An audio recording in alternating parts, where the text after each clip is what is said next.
A moving block having mass m collides with another stationary block of mass 4m. चलो भाई, एक block है हमारे पास इधर m मूविंग ब्लॉक, और ये किसी स्पीड से जा रहा है और ये टकरा रहा है दूसरे, इसको ब्लॉक बनाओ सर्कल, चलो हम बॉल की तरह बना लेते हैं, ठीक है। ये 4m हो गया हमारे पास।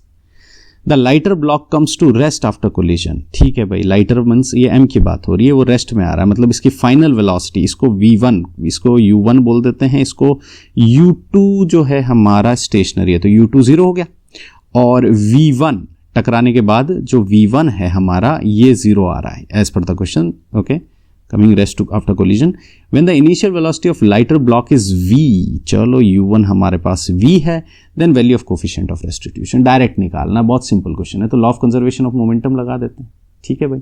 तो हमारे पास u1 कितना दिया है v, और u2 कितना दिया है 0, और v1 कितना दिया है 0, ठीक है।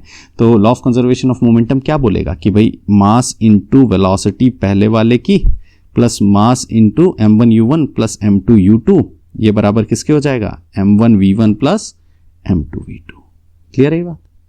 चलो वैल्यूज पुट कर देते हैं जल्दी से। तो m1 कितना है सर, m है, u1 कितना है सर, v है, m2 सर 4m है, और u2 0 है, तो 0 कर देते हैं आप।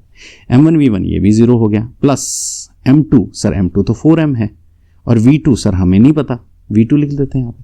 तो v2 की वेलोसिटी निकाल लें, तो mv equals to 4mv2, m से m कट गया, v2 की वैल्यू कितनी आ गई सर, वेलोसिटी आ गई v/4।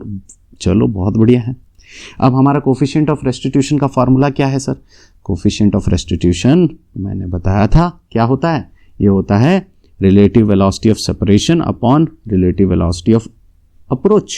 So relative velocity of separation whole divided by relative velocity of approach, relative velocity of approach, सही बात है। तो देख लेते हैं यहां पे relative velocity of separation कितना होगा सर, separation मतलब टकराने के बाद की वेलोसिटी, तो v2 माइनस v1 कर ले, और अप्रोच में u1 माइनस u2, ठीक है ना, u1 माइनस u2 कर लेते हैं। क्लियर है बात?